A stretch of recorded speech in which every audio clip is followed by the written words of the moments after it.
Sometimes the greatest acts of kindness come from the loneliest hearts. When old mountain trapper Silas Vane pulled a drowning wolf pup from the floodwaters of Thunder Valley, he had no idea he was about to discover something that would change everything he believed about the wild. Silas lived alone in the high ridges, graying at the beard and long past wanting company. He hadn't held anything tender since his boy died 15 years back. But that storm-swollen evening, hearing that little pup's cry, something stirred in him. He saved the creature without thinking twice. Days later, something impossible happened. An entire wolf pack appeared at his cabin. They didn't come to attack or threaten. They came to stand guard. What would make wild wolves protect one grieving old man? Before we jump back in, tell us where you're tuning in from. And if this story touches you, make sure you're subscribed because tomorrow I've saved something extra special for you. The morning mist clung to Thunder Valley like an old man's breath in winter, rolling down from the high peaks where Silas Vane had made his home for the better part of 4 decades. His cabin sat tucked into a grove of ancient pines, weathered logs dark with age and countless storms, the roof patched with tin sheets that caught the early light like scattered silver coins. Smoke curled from the stone chimney he'd built with his own hands. Back when those hands were steadier and his heart still carried hope for the future, Silas stepped onto his porch, coffee steaming in a chipped ceramic mug that had belonged to his late wife, Martha. The valley spread below him like a living map of memories. The creek where he'd taught his boy Tommy to fish. The meadow where Martha used to gather wildflowers for their kitchen table. The logging road that had claimed his son's life in a moment of twisted metal and shattered dreams. At 68, Silas carried the weight of those losses in the stoop of his shoulders and the careful way he moved. As if sudden movements might crack what remained of his world, the cabin itself told the story of a man who'd once planned for a family. 3 bedrooms, though only one had seen use in 15 years. A kitchen table built for 4 that now held only his plate and cup. Shelves lined with books Martha had loved, poetry and novels he couldn't bring himself to read but couldn't bear to give away. In the corner sat Tommy's old guitar, strings long since broken, gathering dust like everything else that once brought music to this place. Silas had been a logger once, like his father before him, working the steep slopes of Thunder Valley when the timber industry still thrived in these parts. His hands knew the weight of an axe, the song of a crosscut saw, the satisfaction of a tree falling exactly where he'd planned. But after the accident, after watching them pull his boy from that crumpled logging truck, he'd walked away from it all. Took up trapping instead, selling pelts to the few buyers who still came through Widow Crow's trading post down in the valley settlement. It was solitary work, which suited him fine. Days could pass without hearing another human voice, just the wind through the pines and the distant call of hawks riding the thermals. He knew every trail within 20 miles, every creek crossing and hidden spring. The mountains had become his cathedral, vast and silent, offering a kind of peace he couldn't find anywhere else. But peaceful didn't mean easy. Winters up here could kill a man if he got careless. Silas had learned to read the weather in the color of the sky, the behavior of animals, the way the wind shifted through the trees. He kept his cabin stocked with enough supplies to last months, his root cellar lined with preserves and dried meat, his woodshed packed tight against the cold. Self-reliance wasn't just a virtue in these mountains, it was survival. The folks down in the valley settlement knew Silas by reputation more than acquaintance. He'd come to town maybe once a month, trading pelts for supplies at Widow Crow's place, exchanging nods with the few old-timers who remembered him from before. They respected his privacy, understood the kind of grief that drove a man to seek solitude in the high country. There was an unspoken code among mountain folk. You minded your own business and helped when asked, but you didn't pry into another man's wounds. Widow Crow herself was about the closest thing Silas had to a friend, though neither would have used that word. Elena Crow had run the trading post for 30 years, ever since her husband died in a mining accident. She was sharp as a steel trap and twice as reliable, with grey hair pulled back in a practical bun and eyes that seemed to see straight through whatever front a person might put up. She'd known Martha and Tommy, had watched Silas transform from a laughing family man into the quiet ghost who haunted these ridges. "You're getting too thin. Silas Vane," she'd tell him whenever he came to town, though she never pressed food on him the way some women might. Elena understood that some kinds of care had to be offered sideways, with respect for a man's pride. The trading post itself was a relic from another era, its wooden floors worn smooth by generations of boots, shelves stocked with everything from ammunition to canned peaches. The old-timers gathered there on winter evenings, sharing stories and complaints about the weather, the government, the way the world seemed to be changing faster than they could follow. Silas rarely joined these conversations, but he listened from the edges, finding comfort in the familiar rhythms of their talk. There was Jake Morrison, who'd worked the same mining claim for 40 years, and still believed he was one good strike away from striking it rich. Pete Hawkins, a former forest ranger who knew every inch of the wilderness and could predict weather patterns 3 days out. Old Carl Brennan, who'd been fighting the same battle with arthritis for a decade, but still insisted on doing his own firewood every fall. These men understood the mountain code, independence tempered with quiet loyalty, strength measured not in what you said, but in what you endured. But even among these kindred spirits, Silas felt the weight of his difference. They had their stories of hardship and loss, but they also had their small victories, their ongoing battles, their reasons to keep moving forward. Silas felt like a man suspended between worlds, too hurt to fully engage with life, but too stubborn to give up entirely. His daily routine had become a kind of meditation, repetitive and comforting in its predictability. Up before dawn, coffee on the porch while he planned his day. Check the traps along the northern ridge, following trails he could walk blindfolded. Repair gear, process any catches, tend to the small chores that kept his world functioning. Evenings by the fire, reading from one of Martha's books, or simply watching the flames dance while the mountain settled into its nighttime quiet. The loneliness was a constant companion, familiar as an old coat. Some days it felt like drowning, a weight that pressed against his chest until he could barely breathe. Other days it was almost comfortable, a buffer between him and a world that had proven capable of taking everything he held dear. He'd made peace with it, or thought he had. The way a man makes peace with a permanent injury that never quite stops aching. But if 15 years of solitude had taught Silas anything, it was that the mountains had their own ways of surprising a person. The weather could turn in minutes, revealing beauty or danger in equal measure. Animals appeared and disappeared like spirits, following laws older than human understanding. And sometimes, on nights when the moon was dark and the stars seemed close enough to touch, he could swear he felt something watching from the tree line, patient, knowing, waiting for something he couldn't name. It was this sense of watchful presence that had been growing stronger in recent weeks, though Silas couldn't say exactly why. Maybe it was the unusual behavior of the local wildlife, deer moving through his territory in patterns he'd never seen before. Maybe it was the way his old dog Ranger, a blue heeler mix who'd been his only companion for 8 years, had started acting nervous. Ears pricked and hackles raised at sounds only he could hear. Ranger was getting on in years. His muzzle grey and his movements stiff with age, but his instincts remained sharp. When he fixed his attention on the forest with that particular intensity, Silas had learned to pay attention. The dog seemed to sense something stirring in the deep woods, something that made him pace the cabin at night and whine softly at the door. "What is it, boy?"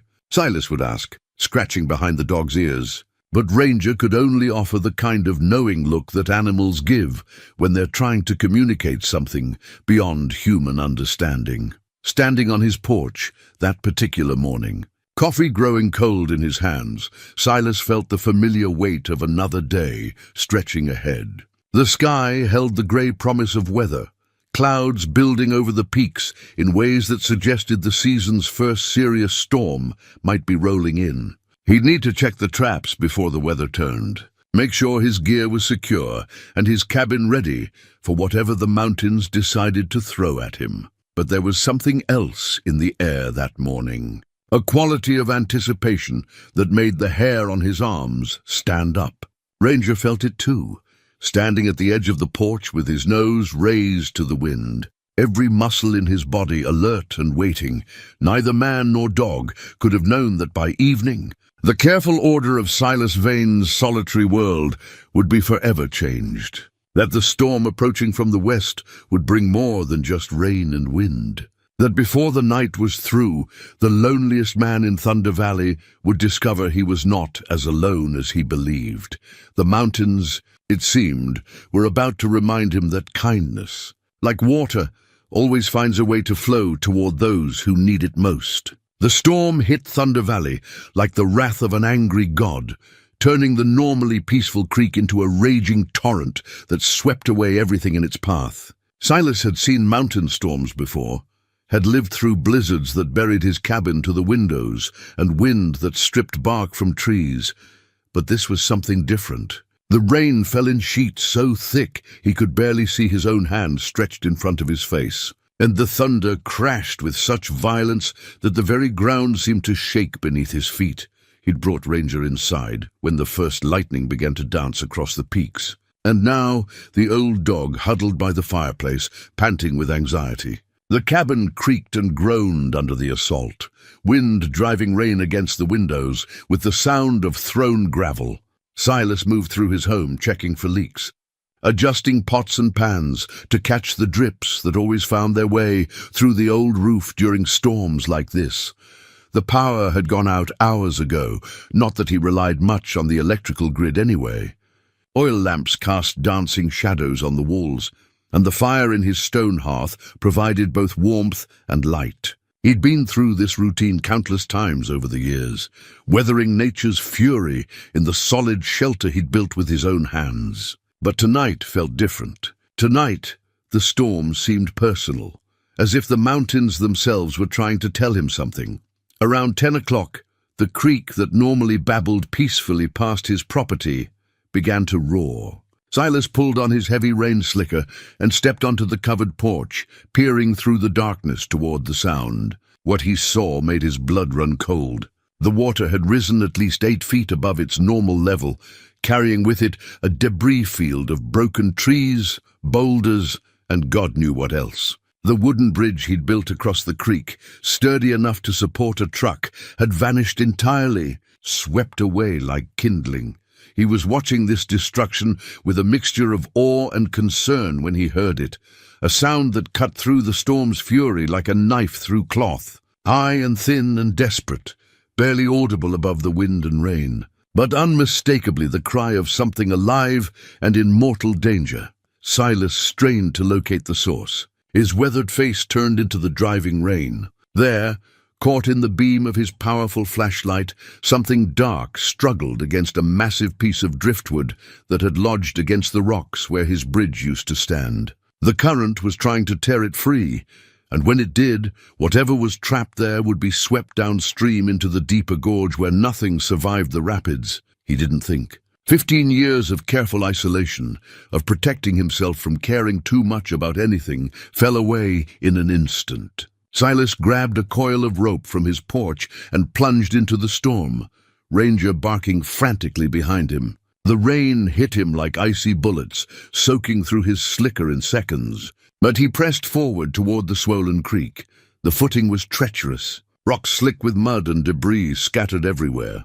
Twice he slipped and nearly went down, saved only by grabbing onto tree branches or boulders. The roar of the water was deafening now, drowning out everything except that thin, desperate crying that seemed to pull him forward like a rope around his heart. When he reached the creek's edge, he could see clearly what was trapped in the driftwood. A wolf pup, maybe 3 months old, its dark fur plastered against its small body, yellow eyes wide with terror as the current tried to claim it. The little creature was caught by one hind leg, pinned against the logs, but unable to free itself. Every few seconds the entire debris pile would shift and groan, threatening to break apart and carry the pup to certain death. Silas secured one end of his rope around a sturdy pine and tied the other around his waist. The creek was moving too fast and running too deep to simply wade in. He'd have to time this perfectly or risk being swept away himself. He was 68 years old, not the strong young logger who'd once danced across floating timber with the confidence of youth. But looking at that terrified pup, trapped and helpless, he felt something he hadn't experienced in 15 years, the overwhelming need to save a life. He entered the water slowly, fighting the current that immediately tried to knock him off his feet. The cold was shocking, even through his heavy clothing, and the force of the water was far greater than he'd anticipated. Step by careful step, he worked his way toward the debris pile, using his rope and whatever handholds he could find to keep from being washed downstream. The pup saw him coming and increased its struggling, perhaps sensing rescue or simply terrified by this new threat. Silas could see that its hind leg was wedged deep between two logs, and the more it fought, the tighter the trap became. He'd have to calm the creature somehow, get it to trust him enough to stop fighting while he worked it free. "Easy there, little one," he called out, though his voice was nearly lost in the storm. "Easy now. I'm here to help." Whether it was his tone or simple exhaustion, the pup stopped struggling and fixed those golden eyes on his face. In that moment, Silas felt something shift inside his chest, a crack in the wall he'd built around his heart, letting in a flood of feeling he'd forgotten he was capable of. This tiny creature, no bigger than a house cat, was looking at him with complete trust, betting its life on the kindness of a stranger. Working carefully, Silas managed to reach the debris pile and get his hands on the trapped leg. The logs had shifted to create a narrow vise, but there was just enough give that he could work the pup free if he was patient. He talked to the little wolf the entire time, his voice steady and reassuring, despite the chaos around them. "That's it. Easy does it. We're going to get you out of here, I promise. Your mama's probably worried sick, isn't she? Don't you worry. Old Silas is going to take care of you." It took nearly 10 minutes of careful maneuvering, but finally the pup's leg came free. Silas scooped the exhausted creature against his chest, feeling the rapid flutter of its heartbeat through his wet clothing. The little wolf didn't struggle or try to bite. It simply pressed against his warmth and let out a soft whimper that broke. His heart all over again. Getting back to shore was even more treacherous than the journey out. The pup's weight threw off his balance, and the current seemed determined to claim them both. Twice the rope saved them from being swept away, and once Silas lost his footing entirely, going under for several terrifying seconds before the line pulled taut and hauled them back to the surface. By the time he finally collapsed on the muddy bank, both man and wolf were exhausted and shivering. Silas lay there for a moment, feeling the solid earth beneath him. The pup curled against his chest, still whimpering softly. Ranger had come down from the cabin and was dancing around them anxiously, unsure whether to be excited or worried by this turn of events. "Come on, boy," Silas gasped, struggling to his feet. "Let's get this little one inside before we all freeze to death." The walk back to the cabin felt like miles, though it was only a few hundred yards. The storm was beginning to ease slightly, but the rain still fell in steady sheets and the wind still howled through the trees. Silas clutched the pup against his chest, feeling its small body trembling with cold and shock. He'd saved its life, but now what? He knew nothing about caring for wolf pups, had no idea what they ate or how to keep them healthy, but those were problems for tomorrow. Tonight, all that mattered was getting the little creature warm and dry and safe. As he climbed the steps to his porch, Silas realized he was crying, tears mixing with the rain on his weathered cheeks. For the first time in 15 years, he was bringing something living and helpless into his home. For the first time since Tommy's death, he had something that needed him to survive.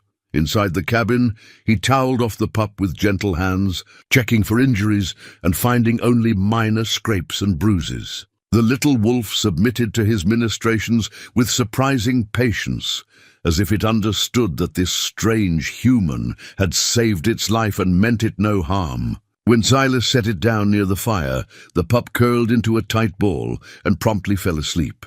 its tiny chest rising and falling with the deep rhythm of exhaustion.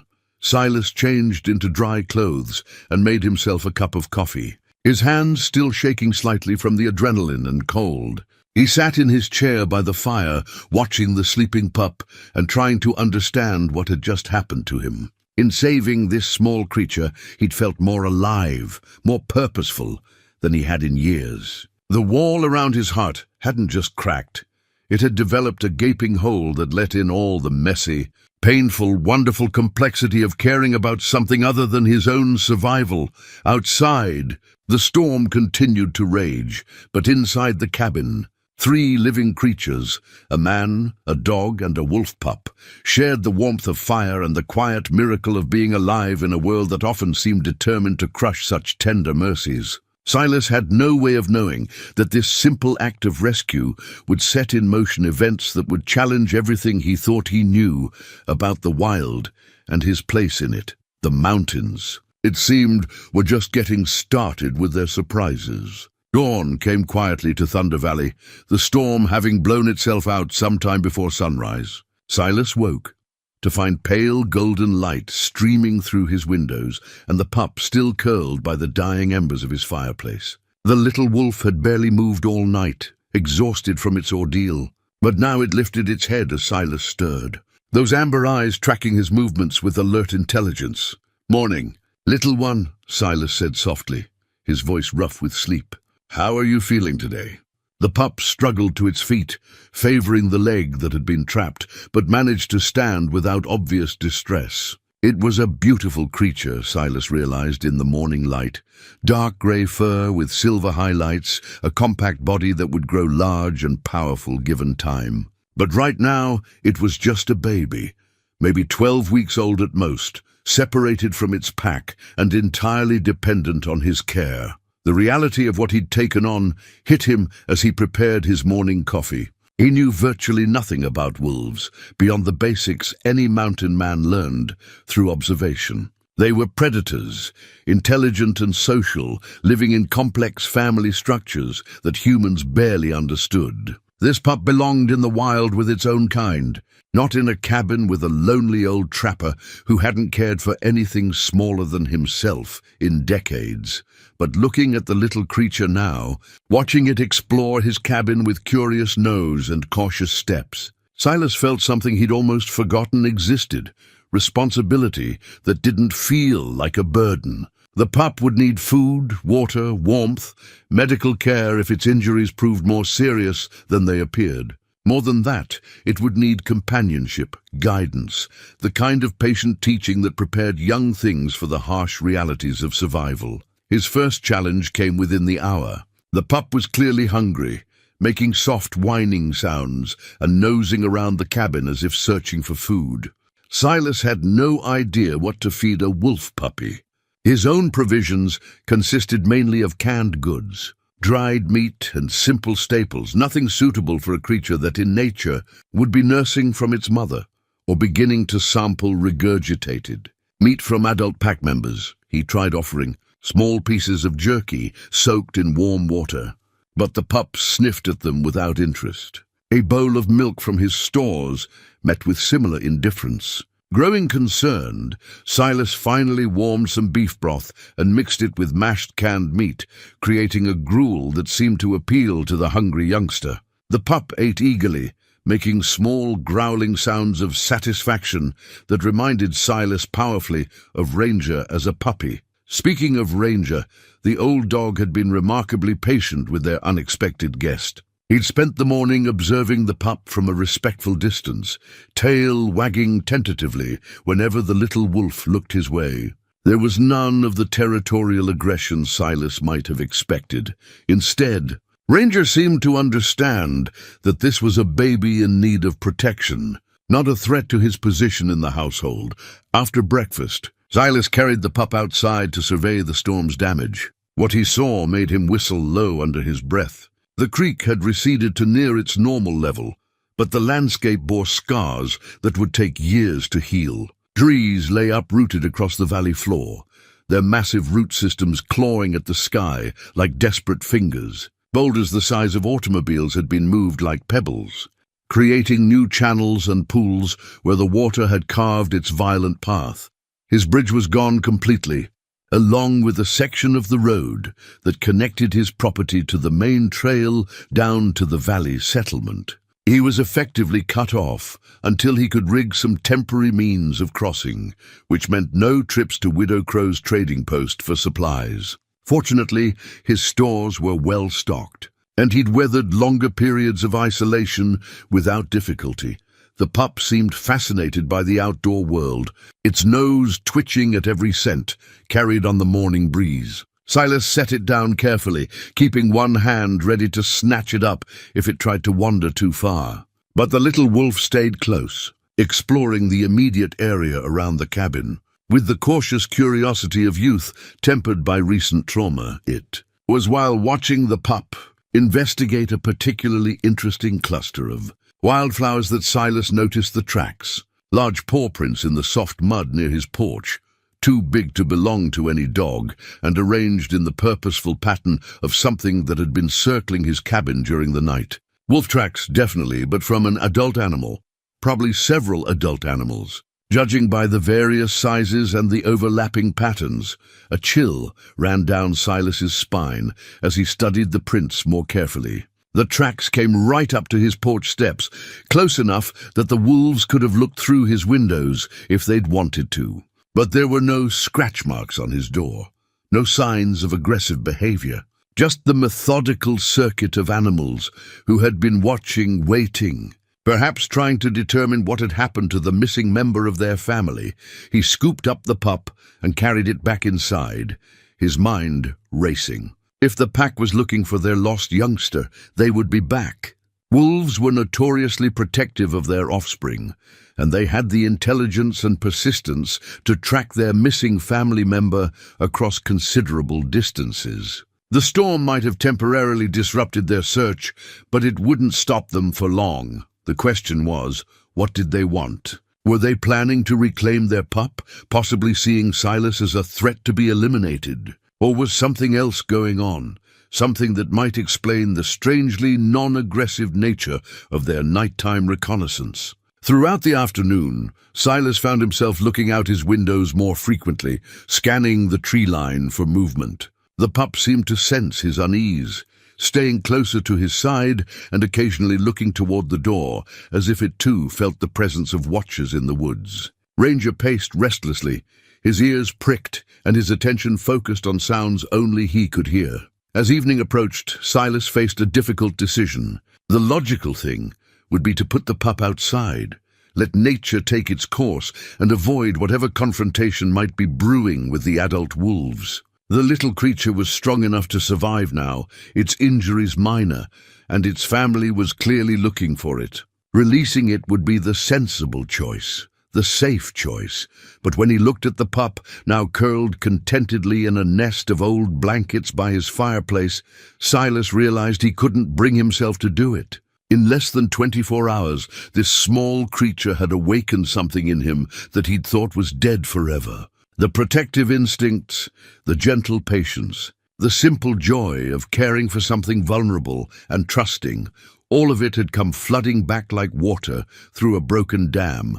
More than that, he was beginning to suspect that the adult wolves weren't planning an attack. Their behavior the previous night had been too controlled, too purposeful for simple aggression. They had circled his cabin, yes, but they hadn't tried to break in or even shown themselves. It was as if they were observing, evaluating, trying to understand the situation before making any decisions. As darkness settled over Thunder Valley, Silas prepared for another night of uncertainty. He checked his rifle and made sure it was loaded, though he hoped desperately he wouldn't need to use it. He built up the fire and settled into his chair with the pup on his lap, feeling the small creature's warmth and trust like a benediction against his weathered hands. Ranger took up his position by the door, alert and watchful, but not showing the signs of fear or aggression that would indicate immediate danger. Whatever was coming, they would face it together, the lonely man, the faithful dog, and the wolf pup that had somehow found its way into both their hearts. Outside, the mountain night settled into its ancient rhythms. full of sounds and silences that spoke of life continuing in ways both mysterious and profound. And somewhere in the darkness beyond the cabin's circle of light, patient eyes watched and waited, following laws older than human understanding. The second night brought visitors. Silas heard them before he saw them, the soft whisper of paws on wet earth, the barely audible displacement of air that spoke of large bodies moving with practiced stealth. He'd been dozing in his chair by the fire when Ranger's low whine brought him fully awake. The old dog stood rigid by the window, hackles raised but tail neutral, showing wariness without outright fear.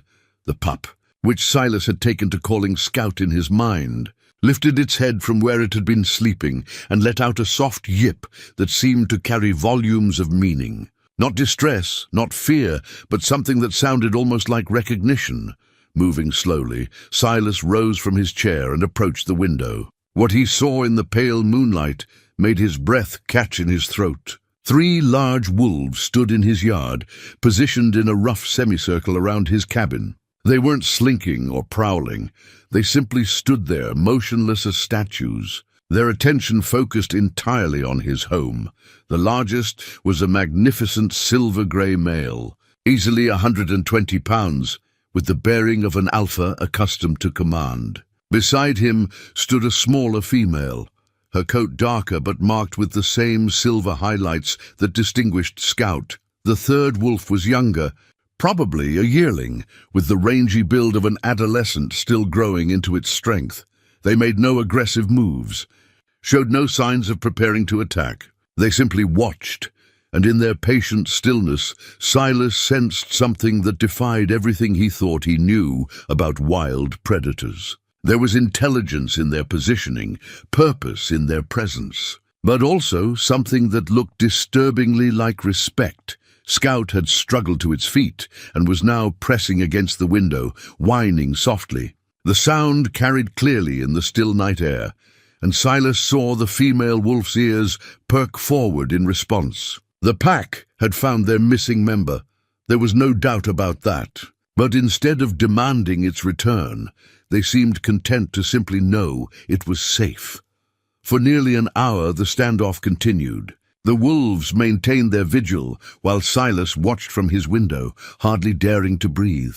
Occasionally, one of them would shift positions slightly or turn their head to scan the surrounding forest, but their primary attention remained fixed on the cabin. It was as if they were standing guard, protecting rather than threatening. Finally, as the moon began to set behind the peaks, the big male gave what appeared to be a signal, a subtle shift of his head, and the 3 wolves melted back into the forest as silently as they had appeared. Silas remained at the window for another hour, but they didn't return.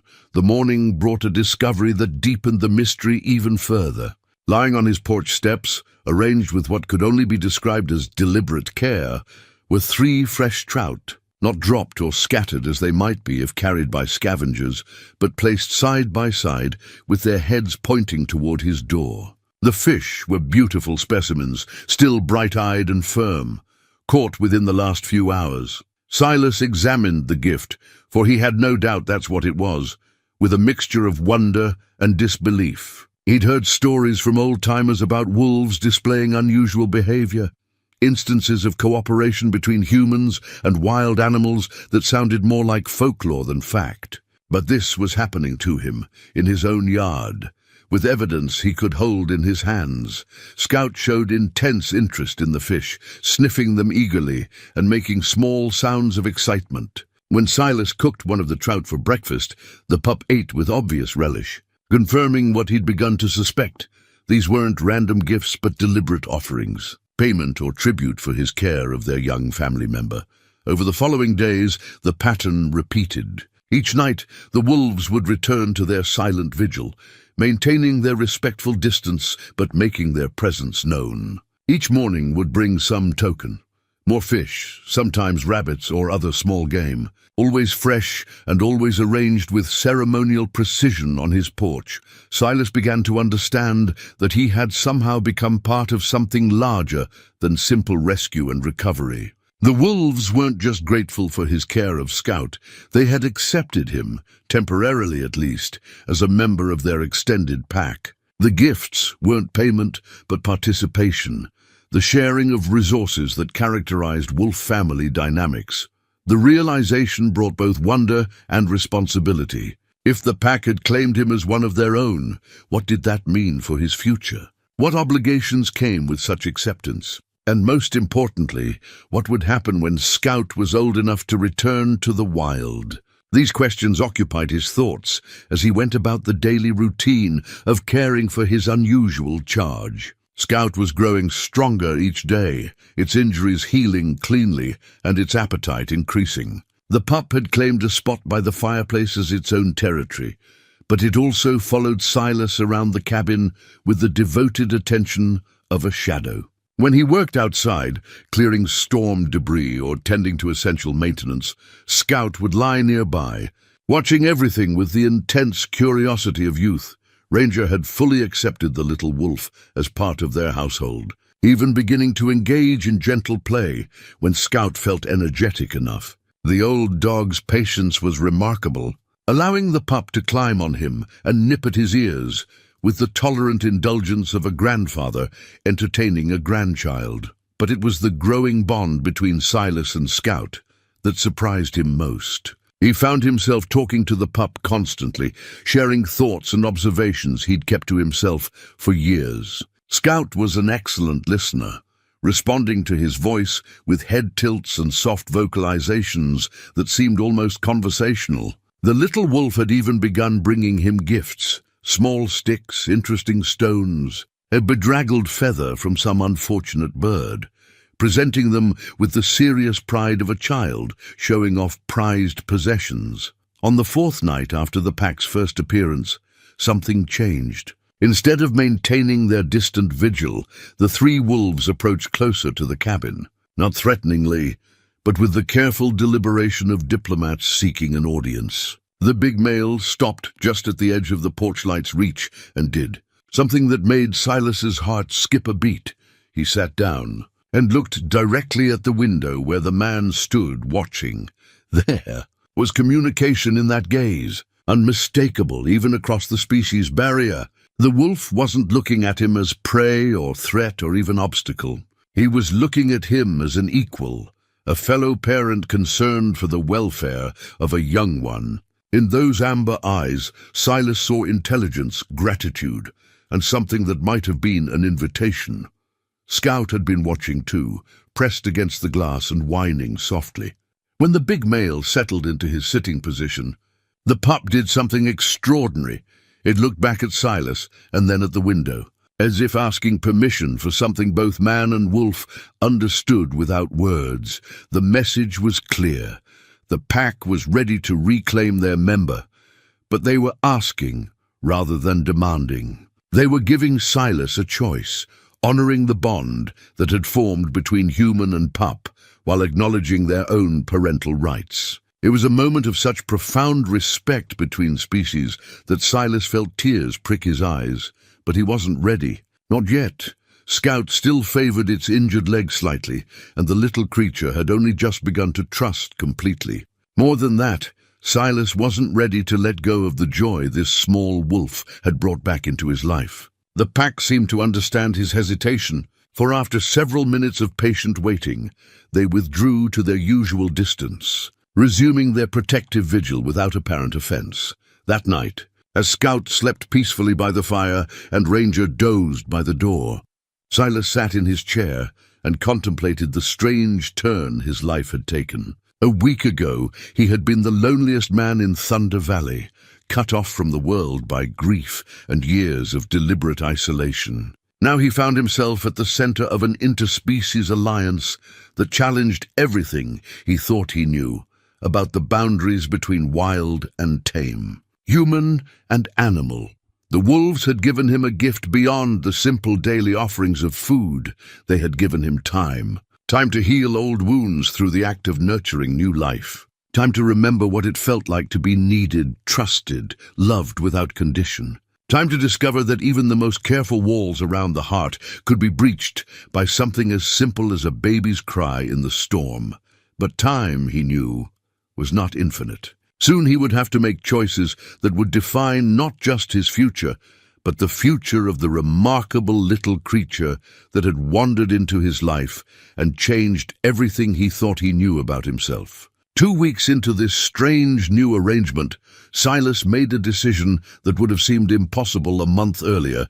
He decided to venture down to the valley settlement, bringing Scout with him. The pup had grown stronger and more confident, its leg fully healed and its appetite voracious. More importantly, Silas had questions that only Widow Crow might be able to answer. And the isolation was beginning to feel less like sanctuary and more like cowardice. He rigged a makeshift crossing over the still swollen creek using ropes and fallen timber, a precarious bridge that would serve until he could build something more permanent. Scout rode in a canvas sling across his chest, bright eyes taking in everything, with the intensity of youth discovering the world. The little wolf showed no fear of the journey, seeming to understand that they were embarking on an adventure together. The walk down to the settlement took nearly 3 hours, longer than usual due to storm damage and the care required to navigate with his precious cargo. But Scout proved to be an excellent traveling companion, alert and curious, but content to let Silas manage their passage through the difficult terrain. Widow Crow's trading post stood exactly as he remembered, weathered wood and practical construction, with smoke rising from the chimney and the familiar signs of life that marked it as the unofficial heart of their small mountain community. But when Silas pushed through the door, with Scout still nestled against his chest, the usual comfortable murmur of conversation died instantly. 3 men sat around the old pot-bellied stove, coffee cups forgotten in their hands as they stared at the wolf pup with expressions ranging from amazement to alarm. Jake Morris and Pete Hawkins and Carl Brennan, the same old-timers who'd been sharing stories and complaints in this spot for decades, looked as if they'd seen a ghost walk through the door. Elena Crow emerged from behind the counter, her sharp eyes taking in the situation, with the quick assessment of a woman who'd seen everything the mountains could throw at a person. But even she paused when she got a clear look at Scout, her weathered features showing the first genuine surprise Silas had seen from her in years.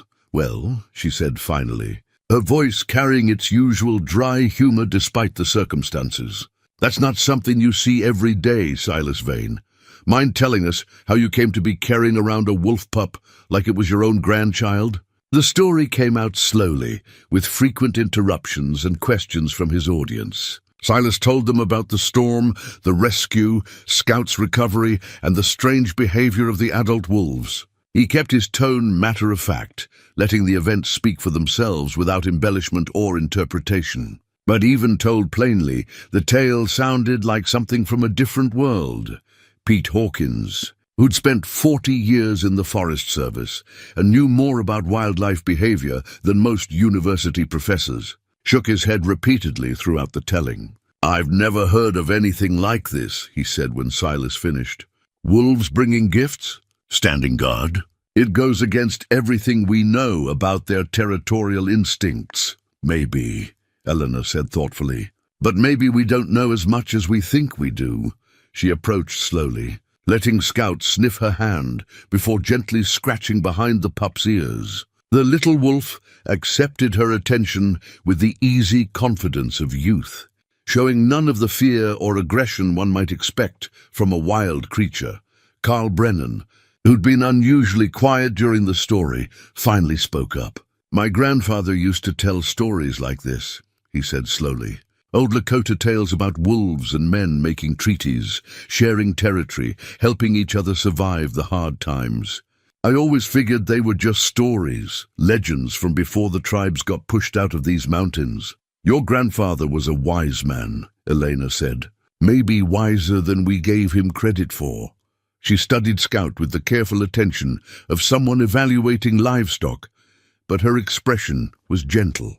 "This little one's healthy, that's certain. Good weight, bright eyes, alert as anything. You've done right by him, Silas. The conversation continued for over an hour, with each man contributing observations and theories about what might be happening up in Thunder Valley. Jake Morrison suggested that the pack might be testing Silas, seeing if he could be trusted as an ally during the harsh winter months ahead. Pete thought the behavior might be related to some disruption in their normal territory, forcing them to adapt their survival strategies. But it was Elena who voiced what Silas had been thinking, but hadn't dared to say aloud. "Could be," she said, "that they're not trying to get their pup back at all. Could be they're trying to place him with someone they trust to raise him right." The words hit Silas like a physical blow. The possibility that the wolves might be deliberately entrusting Scout to his care rather than simply tolerating his temporary custody changed everything. It suggested a level of intelligence and planning that bordered on the supernatural, but it also offered an explanation for behavior that otherwise made no sense. "That's a hell of a responsibility," Pete said quietly. "Raising a wolf pup to adult, teaching it to survive in the wild while keeping it connected to human companionship. Not sure it's ever been done successfully." "Maybe it has," Carl said. "Maybe those old stories my grandfather told weren't legends at all. Maybe they were history, passed down from a time when the boundaries between wild and tame weren't so clear-cut." Silas listened to their discussion with growing unease. The practical part of his mind recognized the enormous challenges involved in what they were suggesting. Wolves weren't dogs, despite their common ancestry. They had different needs, different instincts, different ways of relating to the world. Could he really provide what Scout would need to grow into a healthy adult wolf? More troubling was the question of what kind of adult Scout would become. Raised by humans but genetically wild, accepted by neither world completely, the pup might be doomed to a kind of permanent exile that would serve no one's interests. The kindest thing might be to return Scout to his pack now, while he was still young enough to fully reintegrate. But watching the little wolf explore the trading post with fearless curiosity, seeing how easily he accepted attention from strangers, Silas felt his heart rebel against the logical choice. Scout wasn't just any wolf pup. He was the creature who had awakened something precious in a lonely old man's heart. He was family now, in ways that went deeper than species or genetics. Elena seemed to read his thoughts. "Don't overthink it, Silas," she said gently. "Sometimes the best choices are the ones we make with our hearts instead of our heads. That little one chose you as much as you chose him. Trust in that." As if summoned by her words, Scout looked up from his exploration and made his way back to Silas, pressing against his leg with the absolute trust of a child seeking comfort from a parent. The simple gesture settled something in Silas's chest, easing doubts he'd been carrying for days. The journey back to the cabin was peaceful. Scout sleeping in his sling, while Silas navigated the familiar trails with renewed purpose. Whatever challenges lay ahead, whatever questions remained unanswered, he was committed now to seeing this through. Scout was his responsibility, his privilege, his unexpected gift from a storm that had taken so much else away. That evening, as the three wolves resumed their nightly vigil in his yard, Silas stood at his window with Scout in his arms and made a silent promise to both the pack and the pup. He would do everything in his power to honor the trust they had placed in him. He would learn what he needed to learn, adapt what he needed to adapt, become whatever kind of parent this remarkable creature required. The mountains had given him a second chance at love, disguised as a half-drowned wolf pup crying in the storm. He wouldn't waste it.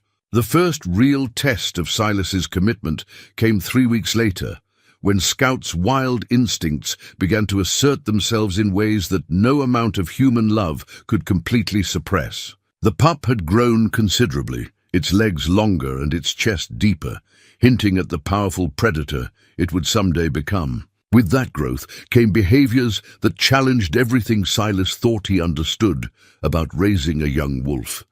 It started with the hunting attempts. Scout had progressed from playful stalking of leaves and shadows to serious efforts to catch the chipmunks and squirrels that frequented the area around the cabin. Silas watched with mixed feelings as the little wolf demonstrated instincts that were both beautiful and troubling. The perfect patience of a natural predator, the explosive speed of an animal designed to kill, the focused intensity that spoke of intelligence far beyond that of any domestic dog.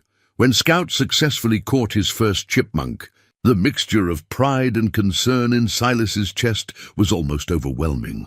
The pup had done exactly what nature intended, displaying skills that would be essential for survival in the wild. But seeing those tiny fangs pierce flesh, watching the methodical way Scout consumed his prey, reminded Silas forcefully that he was not raising a pet, but a predator. More challenging were the behavioral changes that came with Scout's growing confidence. The little wolf began testing boundaries in ways that would have been merely annoying in a dog, but carried different implications for a creature that would eventually outweigh Ranger by 50 pounds and possess jaws capable of crushing bone. Scout's playful nips grew harder, his wrestling matches with Ranger more intense, his vocalizations more complex and demanding. The howling started on a Tuesday evening in early October. Silas was preparing dinner when Scout raised his young muzzle toward the ceiling and released a sound that made every hair on the trapper's arms stand up. It wasn't the full-throated song of an adult wolf, but it carried unmistakable notes of wildness, longing, communication, connection to something beyond the warm circle of human companionship. The response was immediate. From somewhere deep in the forest came answering calls, the adult pack acknowledging their young member's voice with harmonies that spoke of family bonds older than civilization.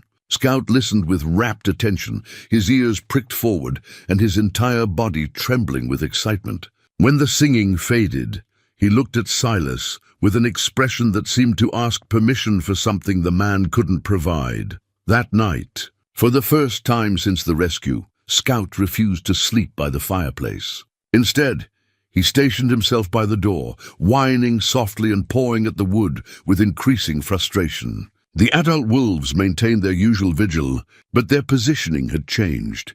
They were closer to the cabin, more visible in the moonlight, as if extending an invitation that grew more urgent with each passing hour. Silas sat in his chair and watched the struggle playing out in his young charge. Scout was caught between two worlds now, domestic comfort and wild heritage pulling him in opposite directions. The little wolf clearly loved his human family, enjoyed the warmth and security of the cabin, but he was also beginning to hear the ancient songs that called to something deeper than conscious choice. The internal conflict was painful to watch. Scout would approach Silas for comfort, pressing against his legs and seeking the gentle scratches behind his ears that he'd come to love. But minutes later, he'd be back at the door, drawn by instincts that no amount of human affection could fully satisfy. It was like watching a child torn between parents, unable to choose without betraying one side or the other. The situation came to a head the following evening, when Scout managed to push open the cabin door while Silas was distracted with cooking. By the time the man realized what had happened, the young wolf was already halfway across the clearing, racing toward the tree line where the adult pack waited in the shadows. Silas's heart stopped as he watched Scout reach the edge of the forest and pause, looking back at the cabin with obvious uncertainty. The big alpha male emerged from the trees, moving with the fluid grace of perfect predatory confidence. He approached Scout slowly, touching noses with the youngster in a greeting that spoke of deep, familial bonds. For a moment, Silas was certain he was about to lose his unusual companion forever. The scene was too perfect, too natural, the young wolf reuniting with his birth family, returning to the world where he truly belonged. It would be the right thing, the natural thing, even if it broke an old man's heart in the process. But Scout surprised him. After several minutes of intense communication with the alpha, touches, sniffs, and vocalizations that carried complex meanings, the young wolf turned and trotted back toward the cabin. He paused at the porch steps and looked back at his pack family, then up at Silas, as if making a choice that required approval from both sides. The alpha male watched this exchange with the patience of a leader accustomed to complex family dynamics. When Scout settled at Silas's feet, the big wolf gave what could only be described as a nod of acknowledgement. The message was clear, the choice had been made, and it would be respected, at least for now. But the incident left Silas deeply shaken. He'd seen how easily Scout could slip back into his wild heritage, how naturally he communicated with the adult wolves, how conflicted he remained about his divided loyalties. It was a reminder that love alone might not be enough to bridge the gap between species, that some bonds ran deeper than conscious affection. Over the following days, Silas began to modify his approach to raising Scout. Instead of trying to suppress the pup's wild instincts, he started encouraging controlled expressions of them. He taught Scout to hunt cooperatively, showing him how to track and flush game while maintaining the discipline to respond to human commands. He encouraged the howling sessions, even joining in with his own rough approximations that seemed to delight the young wolf. Most importantly, he began spending more time outdoors with Scout, teaching him the skills he would need to survive in the wilderness while maintaining their emotional bond. They practiced tracking together, learned to read weather signs, studied the complex social cues that governed interactions between different species in the mountain ecosystem. It was during one of these educational expeditions that Silas discovered something that changed his understanding of the situation entirely. While following a game trail deep in the forest, they came across clear evidence that the adult wolves had been hunting in coordinated groups, tracks and signs that suggested they were deliberately driving prey toward areas where Scout and Silas were likely to be. The implications were staggering. The pack wasn't just tolerating Silas's role in Scout's education, they were actively supporting it, using their superior knowledge of the territory to provide learning opportunities for both human and wolf. It suggested a level of cooperative intelligence that challenged everything conventional wisdom taught about wildlife behavior. That evening, as Scout practiced his howling skills and the adult pack responded with encouraging harmonies, Silas felt a shift in his perspective. He wasn't just raising a wolf pup or maintaining an unusual friendship with wild predators. He was participating in something unprecedented, a true partnership between species, based on mutual respect and shared commitment to the welfare of a young life that belonged to both worlds. The mountains, it seemed, were teaching him that family could take forms he'd never imagined, that love could bridge gaps he'd thought impossible to cross. All it required was the wisdom to adapt, the courage to trust, and the patience to let relationships develop according to their own natural laws rather than human expectations. Standing on his porch that night, watching Scout play with moonbeams while the adult wolves maintained their protective vigil, Silas felt a peace he hadn't known since before Tommy's death.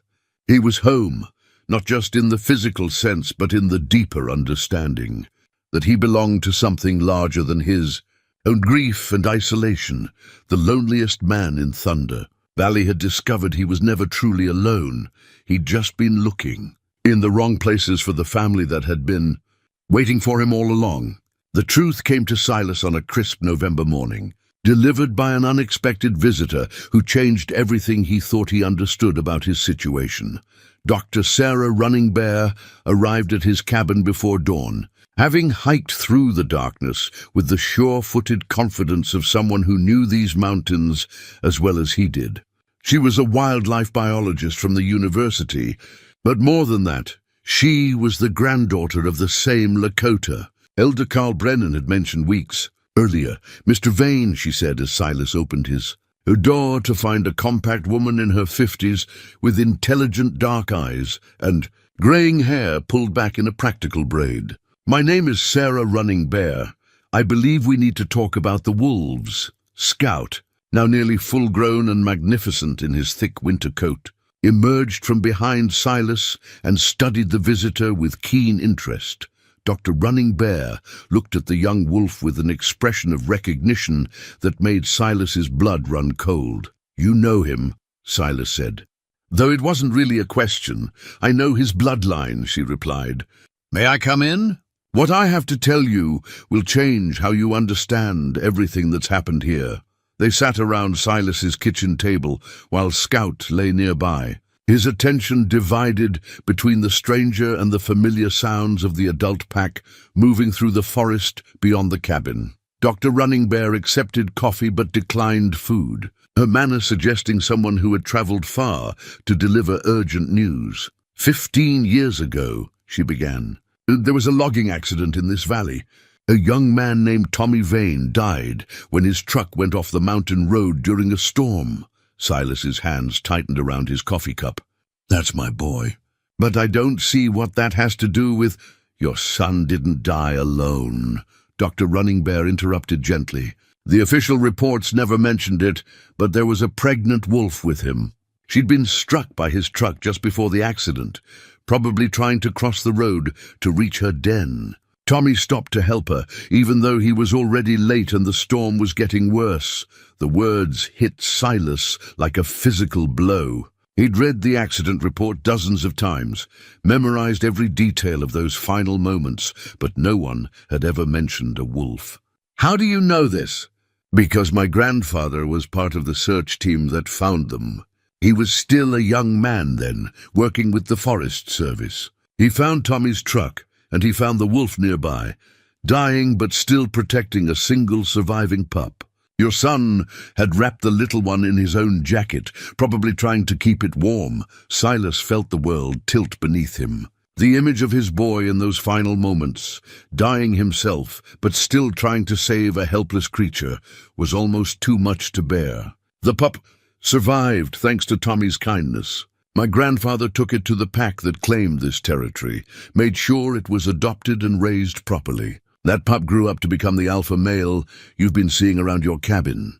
The revelation shattered everything Silas thought he understood about the past 6 months. The big silver-grey wolf who had been watching over Scout, who had orchestrated the strange gifts and protective vigils, that was the creature his son had died trying to save 15 years ago. "The pack remembers," Dr. Running Bear continued, her voice soft with respect for the magnitude of what she was revealing. "Wolves have long memories, especially for acts of kindness. When Scout's mother died in the recent floods and he was separated from the pack, the Alpha didn't just tolerate your rescue. He guided you to that exact spot. The storm, the timing, even the debris pattern that trapped Scout, none of it was coincidence." Silas stared at Scout, seeing him with new eyes. This wasn't just any wolf pup he'd saved from the flood. This was the descendant of the creature his son had died protecting, brought to him by forces that defied rational explanation. The pack hadn't been testing him or evaluating his worthiness. They'd been repaying a debt of honor that stretched back 15 years. "My grandfather called it the Great Circle," Dr. Running Bear said. "The idea that kindness given freely will always find its way back, even across generations, even across species. Tommy saved a life, and now that life's family has saved something precious in you." The weight of realization settled over Silas like a heavy blanket. Every moment of connection with Scout, every gift from the pack, every instance of their respectful cooperation, all of it had been orchestrated by creatures who understood debt and honor in ways that humbled human pretensions to moral superiority. "But there's more," Dr. Running Bear said, her expression growing serious. "The pack is in trouble. Climate change, human encroachment, disease, their numbers are dropping dangerously low. They need genetic diversity, new blood, expanded territory. They've been hoping that Scout, raised with human understanding but retaining his wild heritage, might become a bridge between their world and ours." "A bridge?" Silas asked, though he was beginning to understand. "An ambassador.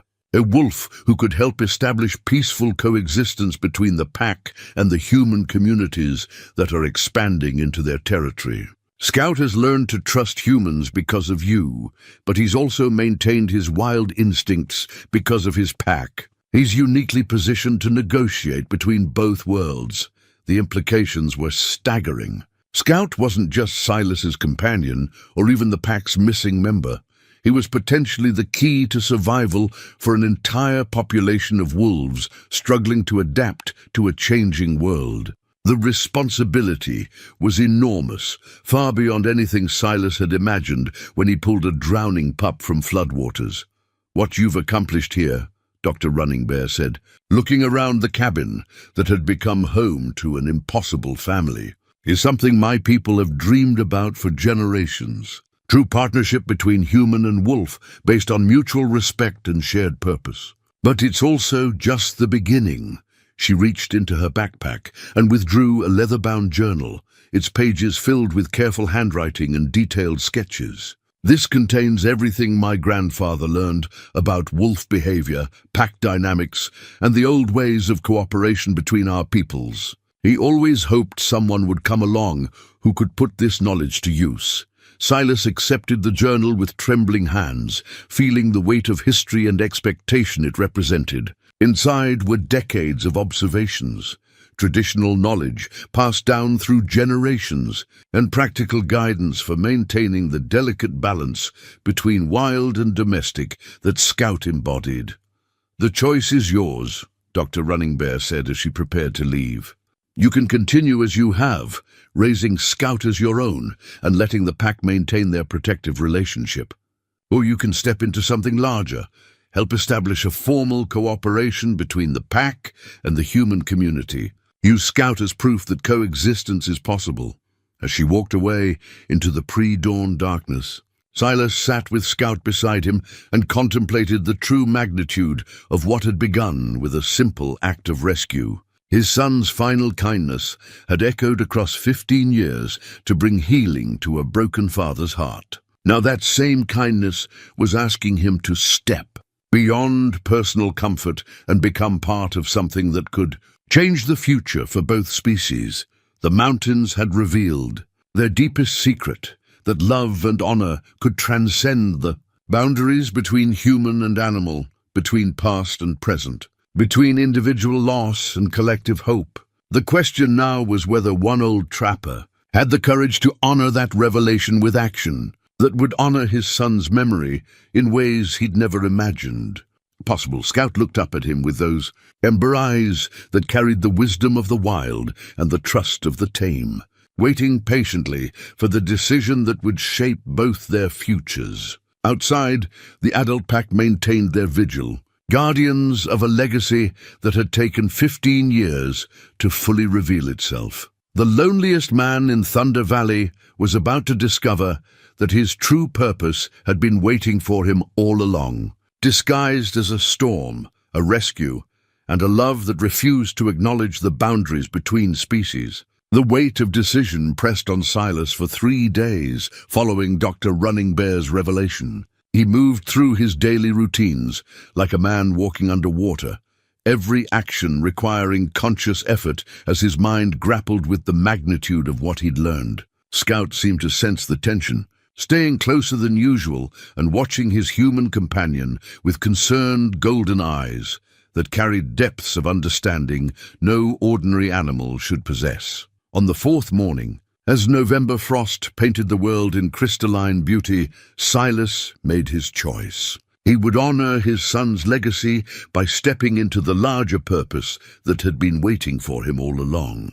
But first, there were preparations to make, people to convince, and a community to educate about possibilities they'd never imagined. His first stop was Widow Crow's trading post, where he arrived with Scout walking freely beside him, no leash, no restraint except the bond of trust that had grown between them over the months. The sight of the now massive young wolf padding through the settlement like a well-trained dog caused quite a stir. But Silas had learned that dramatic gestures sometimes conveyed truths that words alone could not. Elena Crow emerged from her store as he approached, her sharp eyes taking in the changes that had transformed both man and wolf since their last visit. Scout was magnificent now, nearly full-grown with a coat that gleamed silver-grey in the morning light. But it was Silas who showed the more profound transformation, shoulders straighter, eyes brighter, moving with the purposeful stride of a man who had found his calling. "Well," Elena said with her characteristic understatement, "I see you've both been growing." Silas told her everything then. Dr. Running Bear's visit, the revelation about Tommy's connection to the pack, the larger purpose that Scout might serve as an ambassador between worlds. He spoke with the passionate conviction of a man who had discovered that his personal grief was part of a much larger story, one that could bring healing not just to himself, but to an entire ecosystem struggling to survive. Elena listened without interruption, her weathered face revealing nothing of her thoughts until he finished speaking. Then she was quiet for a long moment, studying Scout with the careful attention of someone reassessing everything she thought she knew. "Your boy would be proud," she said finally, and those simple words carried more weight than any elaborate endorsement. "What do you need from us?" The answer to that question required another week of careful planning and preparation. Silas spent hours studying Dr. Running Bear's journal, absorbing generations of wisdom about wolf behavior and pack dynamics. He practiced the communication techniques the Lakota elder had documented, learning to read the subtle body language and vocalizations that formed the basis of interspecies diplomacy. More challenging was preparing Scout for the role he would need to play. The young wolf would have to demonstrate his unique abilities to a gathering of skeptical humans while maintaining the trust and cooperation of his birth pack. It was a delicate balance that required all the training and trust they had built together over the months. Scout rose to the challenge with an intelligence that continued to astound Silas. During their practice sessions, the young wolf learned to respond to both human commands and wolf pack signals, switching seamlessly between the two communication systems as situations required. He mastered the art of controlled aggression, displaying his predatory capabilities in ways that impressed rather than threatened, showing that power and gentleness could coexist in the same creature. But perhaps most remarkably, Scout began to serve as an interpreter between Silas and the adult pack. During their evening meetings in the forest clearing, the young wolf would translate human intentions into wolf behavior and wolf responses into actions Silas could understand. It was like watching the emergence of a new language, one that could bridge the gap between species in ways that seemed almost magical. The adult wolves, for their part, seemed to understand the importance of what was being planned. Their behavior became increasingly cooperative, demonstrating hunting techniques and pack dynamics that Silas carefully documented in his own expanding notebook. The alpha male, whom Silas had begun thinking of as thunder in honor of the valley that had brought them together, showed particular patience in teaching the human observer the subtle hierarchies and communication patterns that governed wolf society. Word of the unusual partnership began to spread beyond the immediate mountain community. Dr. Running Bear returned twice, bringing colleagues who needed to see the evidence for themselves before they could believe such cooperation was possible. A wildlife photographer from National Geographic made the difficult journey to document the phenomenon, producing images that would eventually appear in magazines around the world. But it was the local response that mattered most for Silas's ultimate plan. The old-timers at Widow Crow's became his most ardent supporters, spreading word throughout the valley about the remarkable developments taking place in the high country. Jake Morrison, Pete Hawkins, and Carl Brennan took on the role of informal ambassadors, using their decades of credibility in the community to vouch for Silas's sanity and the authenticity of what they had witnessed. The breakthrough came when Elena Crow suggested hosting a demonstration at the annual Valley Heritage Festival, a gathering that brought together residents from throughout the region to celebrate their mountain culture and shared history. It would be the perfect venue to introduce the broader community to the possibilities of human-wolf cooperation, with the added benefit of familiar surroundings that might make the revolutionary concept more palatable. Preparations for the demonstration required meticulous planning. Silas and Scout would need to show their partnership in action, demonstrating not just the emotional bond between them, but the practical applications of interspecies cooperation.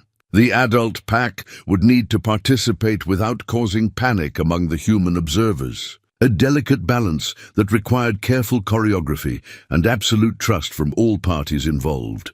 The days leading up to the festival were filled with intensive rehearsals. Silas practiced his presentation until he could deliver it smoothly, despite the nervousness that threatened to overwhelm him whenever he thought about addressing such a large audience. Scout ran through his demonstrations repeatedly, perfecting the timing and responses that would showcase his unique abilities without triggering fear responses from the watching humans. Most challenging were the logistics of bringing the adult pack into proximity with a large human gathering. Thunder and his companions would need to remain close enough to participate in the demonstration, but far enough away to avoid causing panic. It required the construction of a carefully designed viewing area that would allow safe observation while maintaining the wolves' comfort and security. 3 nights before the festival, Silas sat in his cabin surrounded by notes, diagrams, and backup plans for every conceivable contingency. Scout lay beside him, occasionally lifting his head to offer comfort when the stress became overwhelming. Through the window, they could see the adult pack maintaining their usual vigil, patient guardians of a process that would determine the future of their kind. Saku.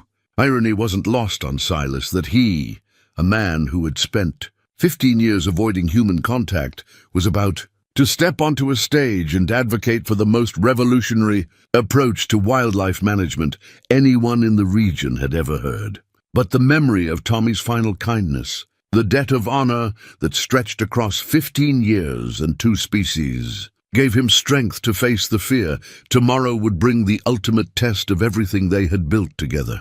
Scout would need to prove that wolves and humans could coexist not just peacefully but productively. The adult pack would need to demonstrate that wild predators could be trusted partners rather than threats to be eliminated. And Silas would need to find the words to convince an entire community that the old ways of thinking about wildlife were not just wrong, but dangerously outdated. As he prepared for sleep that final night, Silas reflected on the journey that had brought him to this moment. It had begun with the simple act of pulling a drowning pup from floodwaters, motivated by nothing more than instinctive compassion. Now it had become something that could change the future for both species, a legacy that would honor his son's memory in ways Tommy himself could never have imagined. The mountains had prepared him for this moment through months of patient teaching, showing him that the boundaries between wild and tame were not as fixed as humans believed. Tomorrow, he would share that revelation with the world, trusting in the bond between man and wolf to prove that love and respect could overcome even the deepest evolutionary divisions. The loneliest man in Thunder Valley was about to discover that his greatest isolation had been preparation for his most important moment of connection. The morning of the Valley Heritage Festival dawned clear and cold, with the kind of crystalline mountain air that made every detail stand out in sharp relief. Silas woke before sunrise, his stomach tight with anticipation and fear, but Scout's calm presence beside him provided an anchor of confidence that helped steady his nerves. Today would determine whether months of careful preparation would result in breakthrough or disaster. The festival grounds occupied a natural amphitheater in the lower valley, where generations of mountain families had gathered to celebrate their shared heritage and stubborn independence. By mid-morning, nearly 300 people had assembled, more than had attended any valley gathering in recent memory. Word of the unusual demonstration had spread far beyond the local community, drawing curious observers from universities, wildlife agencies, and news organizations across the region. Silas arrived early, with Scout walking calmly beside him, both of them drawing stares and whispered conversations from the gathering crowd. The young wolf had grown into a magnificent creature, his silver-grey coat thick with winter fur, and his bearing carrying the confident dignity of an animal completely comfortable in his own skin. But it was the easy partnership between man and wolf that captured the most attention, the way they moved together with unconscious coordination, communicating through subtle glances and gestures that spoke of deep, mutual understanding. Elena Crow had arranged for a raised platform at the center of the amphitheater, surrounded by carefully positioned seating that would allow clear sightlines while maintaining safe distances. Dr. Running Bear stood nearby with her team of observers, their cameras and recording equipment ready to document whatever unfolded. The atmosphere crackled with tension and expectation, as if everyone present understood they were about to witness something unprecedented. At precisely noon, Silas stepped onto the platform with Scout at his side. The murmur of conversation died instantly as 300 pairs of eyes focused on the unlikely pair. For a moment, the weight of attention threatened to overwhelm him. But then he felt Scout's warm flank pressed against his leg and remembered why they were there. 15 years ago, Silas began, his voice carrying clearly in the mountain air. My son Tommy died in a logging accident on the Thunder Valley Road. What most of you don't know is that he died trying to save the life of a pregnant wolf who had been struck by his truck. Tommy wrapped the surviving pup in his own jacket, spending his final moments caring for a creature that most folks would have left to die. The crowd listened in absolute silence as Silas told the full story: the rescue during the storm, Scout's recovery, the mysterious behavior of the adult pack, and finally, the revelation of the connection that stretched back to Tommy's sacrifice. He spoke simply and directly, letting the extraordinary facts speak for themselves without embellishment or interpretation. That pup Tommy saved grew up to become the alpha male of the pack that's been protecting this valley. For the past 15 years, Silas continued, his voice growing stronger with conviction, and when Scout here needed rescuing, that same pack guided me to the exact spot where I could save him. What we're dealing with isn't coincidence. It's a family debt being repaid across species and generations. As if summoned by his words, a low howl echoed from the forest surrounding the amphitheater. Scout's head lifted instantly, his ears pricked forward in response to the familiar call. The crowd stirred nervously, but Silas raised his hand for calm. That's Thunder, he said, using the name he'd given the alpha male. He and his pack are here today because they trust us enough to reveal themselves to this many humans. What I'm about to show you has never been documented before. True cooperation between wild wolves and human communities. Scout stepped forward to the edge of the platform and released his own howl, a clear, strong note that carried both greeting and invitation. The response was immediate and overwhelming. 3 adult wolves emerged from the tree line and padded confidently toward the amphitheater. Several people in the crowd gasped or shifted nervously in their seats. But the wolves' calm demeanor gradually eased the initial fear. Thunder led the approach, his massive frame moving with the fluid grace of perfect predatory confidence. Behind him came the dark female Silas had learned to call Shadow, and the younger male they'd nicknamed Storm. They arranged themselves in a loose semicircle about 50 yards from the platform, close enough to participate, but far enough to avoid triggering panic responses from the human observers. What you're seeing, Silas explained, his voice steadied despite the magnitude of what was unfolding, is a wild pack, choosing to trust humans based on 15 years of evidence that we can be partners rather than enemies. They're not tame, they're not trained, they're not under human control in any conventional sense. They're making a conscious choice to engage with us as equals. To demonstrate the point, Silas gave Scout a subtle hand signal they'd practiced countless times. The young wolf immediately trotted down from the platform and approached Thunder, touching noses in the traditional wolf greeting before returning to Silas's side. The interaction was brief but profound, a creature moving seamlessly between human and wolf social systems without confusion or conflict. The crowd watched in amazed silence as Silas demonstrated the communication techniques he'd learned from Dr. Running Bear's journal. Using body language, vocal signals, and careful positioning, he engaged in what could only be described as a conversation with the adult pack. Thunder responded with subtle movements and vocalizations that Scout translated through his own actions, creating a three-way exchange that bridged species barriers with remarkable fluency. The culminating demonstration came when Silas asked the audience to remain absolutely still while he called the entire pack closer to the platform. One by one, Thunder, Shadow, and Storm approached until they were within 20 feet of the nearest human observers. The wolves showed no aggression, no fear, only a watchful alertness that suggested they were as curious about the humans as the humans were about them. "This is what's possible," Silas said, his voice filled with quiet conviction as he stood surrounded by wild predators who had chosen trust over fear. Not domination, not domestication, but partnership based on mutual respect and shared benefit. These wolves understand that their survival depends on coexistence with human communities. We need to understand that our future depends on learning to share the land with the creatures who were here first. The moment that would define everything came when a child's voice cut through the hushed silence of the amphitheater.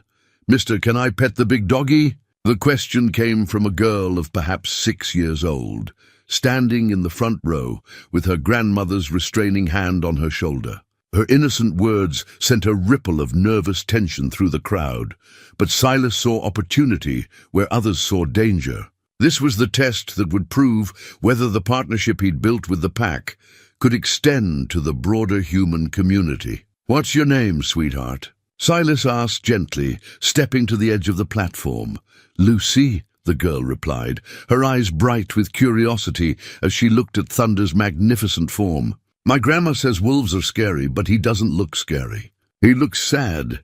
The child's perception cut straight to the heart of something adults had missed. Thunder did look sad, not dangerous or threatening, but melancholy in the way of creatures who had learned to expect rejection from the world around them. Lucy's grandmother tightened her grip, but the girl's fearless interest seemed to awaken something in the great wolf's amber eyes. "Lucy," Silas said carefully, "would you like to help me show everyone something very special? Something that might help both people and wolves?" Before the grandmother could object, Dr. Running Bear stepped forward. "It's safe," she said quietly, her scientific credentials carrying weight that simple reassurance could not. "I've been documenting this partnership for months.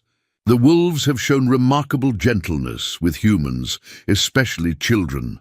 Silas descended from the platform with Scout at his side, approaching the edge of the crowd where Lucy stood, bouncing with excitement. The entire amphitheater held its collective breath as he knelt to the child's level and began explaining what would happen. "Thunder is the leader of his family," Silas said, his voice carrying to every corner of the gathering. "He's very wise and very careful about who he trusts. But if Scout tells him that you're a friend, he might let you meet him properly."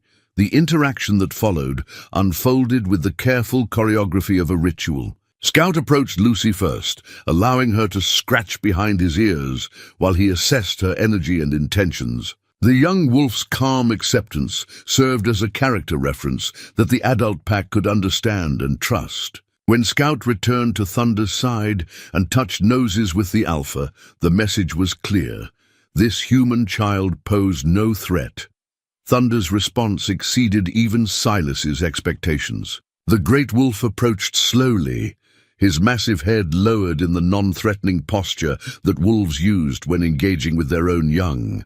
He stopped just beyond Lucy's reach and settled into a lying position, making himself smaller and less intimidating, while keeping his intelligent eyes fixed on the child's face. "He's saying, 'It's okay,'" Silas explained, his own voice thick with emotion at the unprecedented display of trust. "But you have to be very gentle, very quiet.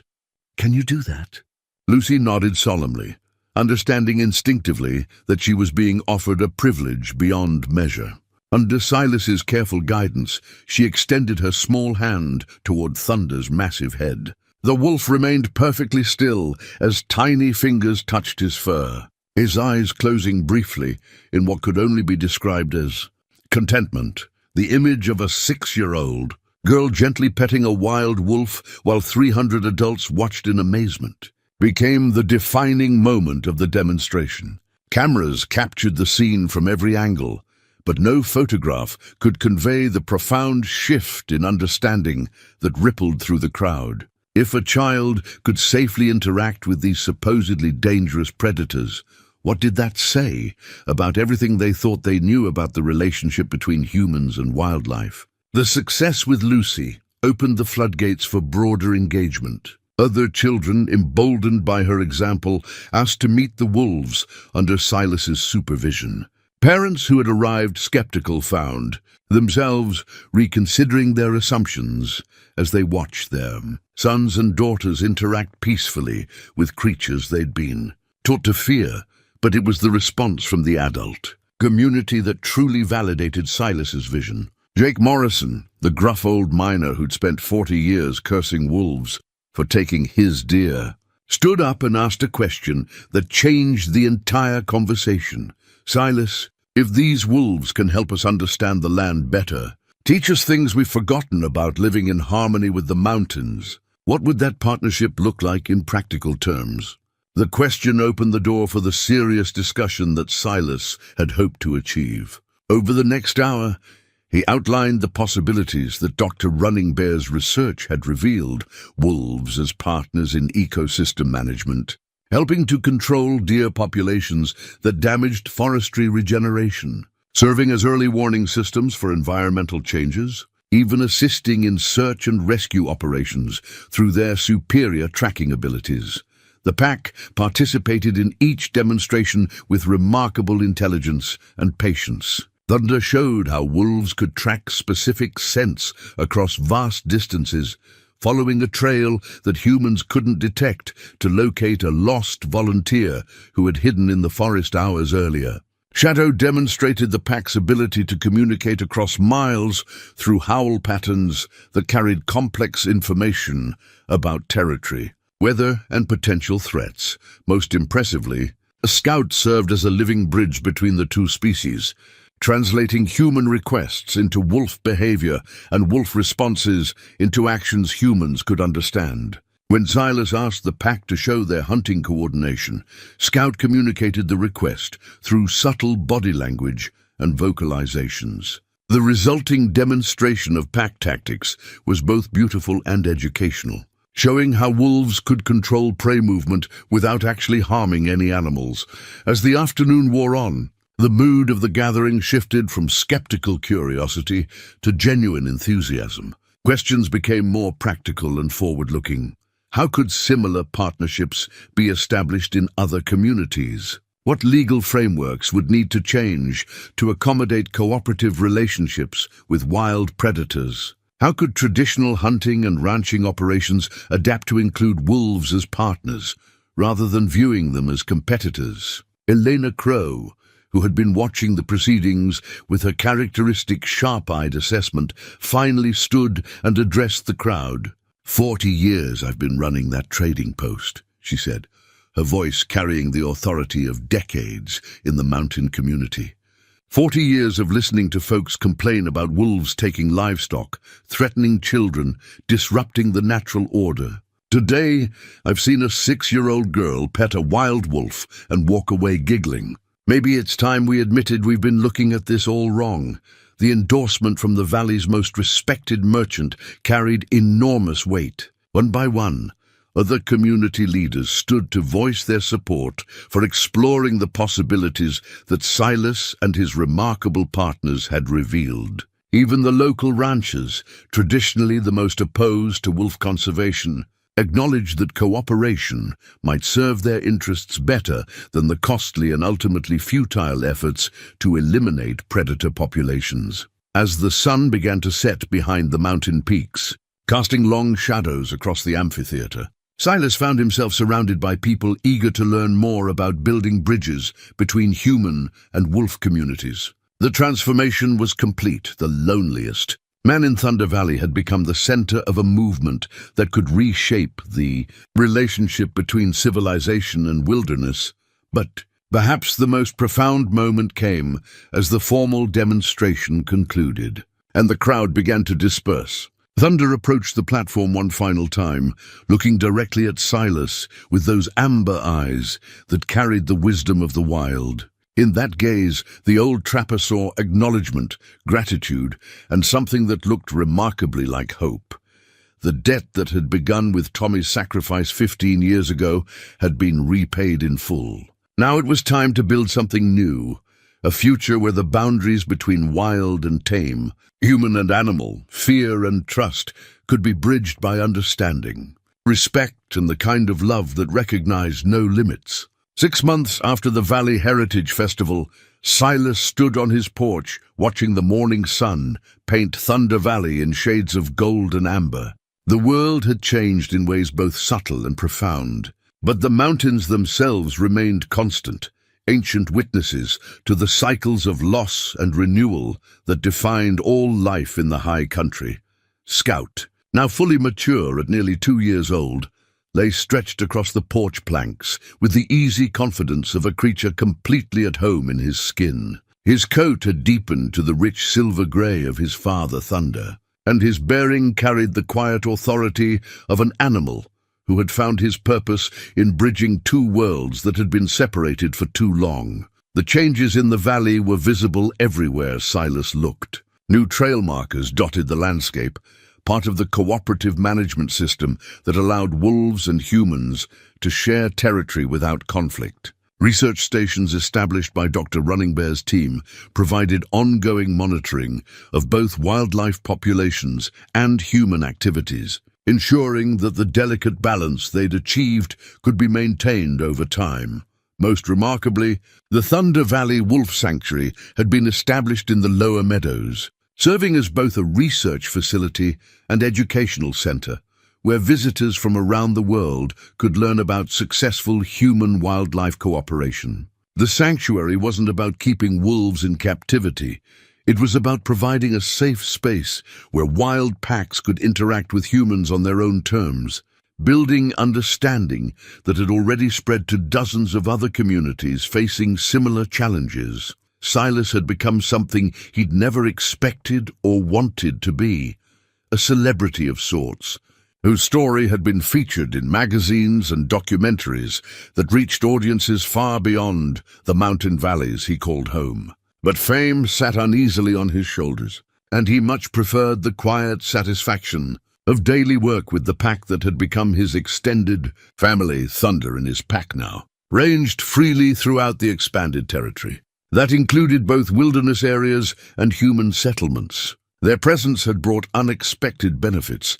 Deer populations that had been overgrazing regeneration areas were now naturally controlled. Illegal hunting operations had been virtually eliminated by wolves, who served as the most effective patrol system ever devised. And tourism revenue from wolf-watching expeditions had revitalized communities that had struggled economically for decades. The old trading post had evolved into something Elena Crow could never have imagined when she first listened to Silas's impossible story. Now it served as headquarters for the Mountain Partnership Project, connecting ranchers, researchers, and conservationists in collaborative efforts that honored both traditional ways of life and ecological balance. Elena herself had become something of an expert on interspecies diplomacy, hosting delegations from around the world who came to learn from the Thunder Valley model. But perhaps the most meaningful changes were the personal ones. Silas found himself once again part of a community, no longer the isolated hermit who had haunted these ridges for 15 years, but a respected elder whose wisdom was sought on matters ranging from wildlife management to conflict resolution. The loneliness that had defined his existence since Tommy's death had been replaced by purpose and connection that honored his son's memory in ways both profound and practical. He still missed Martha and Tommy with an ache that would never fully heal, but that grief had been transformed from a weight that crushed hope into a foundation that supported new growth. Their photographs still graced his mantle, but now they shared space with images of Scout, Thunder, and the countless visitors who had found their way to his door seeking understanding about the possibilities of cooperation across species lines. The morning routine that had once marked the passage of empty days now buzzed with purpose and activity. Correspondence from researchers, invitations to speak at conferences, reports from other communities, attempting to replicate the Thunder Valley success. All of it passed through the cabin that had once been a refuge from the world, but had become a center for changing it. Scout stirred from his morning nap and padded over to where Silas sat in his old chair, now worn smooth by years of shared contemplation. The wolf pressed his massive head against the man's leg in a gesture of affection that never failed to stir wonder in Silas's chest. 2 years of constant companionship had only deepened the bond between them, creating a partnership that scientists were still struggling to fully understand. A soft howl from the forest announced the arrival of the day's first visitors, not human tourists or researchers this time, but thunder and shadow, with news of the pack's expanding territory. Their latest success involved a neighboring valley where conflicts between ranchers and wolves had been transformed into cooperation through careful application of the lessons learned in Thunder Valley. As Scout answered his parents' call, and the 3 wolves engaged in the complex communication that had become routine, Silas reflected on the strange journey that had brought him to this moment. It had begun with the simplest of impulses, the need to save a life that was in danger, and had grown into something that challenged fundamental assumptions about the relationship between civilization and wilderness. Dr. Running Bear's prediction about Scout serving as an ambassador between worlds had proven prophetic beyond even her expectations. The young wolf had not only bridged the gap between human and animal communities, but had inspired a new generation of conservationists who understood that protection and partnership were not mutually exclusive. Concepts letters arrived weekly from children around the world who had been inspired by Scout's story to pursue careers in wildlife biology, environmental science, and what was now being called collaborative conservation. The little girl, Lucy, who had been the first to pet Thunder at the festival, had become something of a junior ambassador herself, speaking to school groups about overcoming fear through understanding and respect. But as meaningful as these broader impacts were, it was the daily moments of connection that mattered most to Silas. The evening conversations with Scout by the fireplace, where the wolf's responses to his musings seemed to carry wisdom beyond animal instinct. The pre-dawn hunts with the full pack, where he had learned to move through the forest with the silent efficiency of a predator while never losing his essential humanity. The quiet satisfaction of watching fearful visitors transform into advocates through direct experience of the trust and intelligence that wolves were capable of sharing. As the morning advanced and the first tour groups began their hike up from the valley, Silas prepared for another day of sharing the story that had become his life's work. But first, he wanted a few more minutes of the peace that these mountains had given him, not the empty peace of isolation he had once sought, but the rich tranquility that came from knowing his place in the larger web of relationships that connected all living things. Thunder appeared at the edge of the clearing, magnificent in the morning light, and fixed those amber eyes on the man who had become family through the mysterious alchemy of trust and time. In that gaze, Silas saw acknowledgement of debts paid and new obligations accepted, recognition that the circle begun by his son's sacrifice had closed, only to open into larger possibilities that neither species could achieve alone. The loneliest man in Thunder Valley had discovered something that would echo through generations to come, that love could indeed bridge any divide, that kindness always found its way back to those who offered it freely, and that sometimes the greatest healing came not from forgetting old wounds, but from transforming them into wisdom that could prevent new ones. As Scout returned from